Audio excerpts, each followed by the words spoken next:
د سردار محبوب رسول الله مبارک د مدینې د جانان نشم صلی الله علیه و آله وسلم چې وروسته د بل پیغمبر نه راځي نو که چېرې دغه نبي علیه الصلاة وسلام نه وروسته بل پیغمبر نه راځي او د دغه محبوب ژوند هم چاته نه معلوم نن به خلک سرګردان وو نن به خلک پریشان وو نن به خلک حیران وو نه به چاته د جومات پته لګېده نه به چاته د ژبې پته لګېده نه به چاته د پټکي پته لګېده نه به چاته د ګیرې پته لګېده نه به چا سنت پرېښودل نه به چا عشق پېژنده نه به چا محبت پېژنده تر دې پورې په دې څوارلس نیم سوه کاله کې به الله د خلکو نه هېر شوی و د الله ذات په چا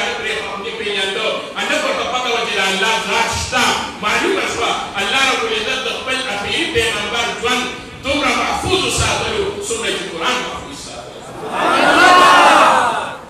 او په دغه حفاظت سره الله ربالعزت د نبي علیه السلام د ژوند هره ورځ هره شپه هر ساعت هره لمحه هم خندا هم ژړا هم خفګان هم غصه هم کتل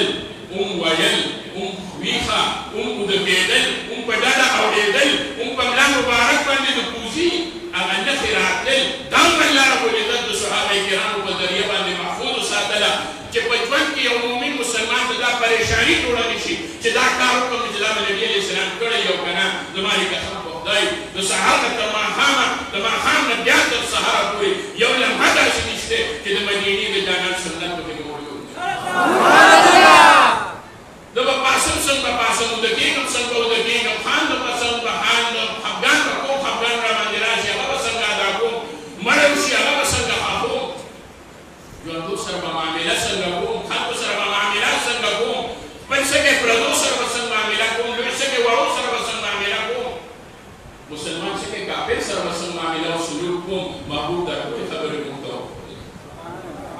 معلومه شوه د محبوب ژوند الله ربالعزت په دې وجه محفوظ ساتي چې وروسته ورپسې بل پیغمبرونه راځي او د نبي د مقصد د ژوند به دا و چې هغه د خپل پوهه پورې خو د محبوب د ژوند مقصد د خپلې زمانې د حیاته پورې نه دی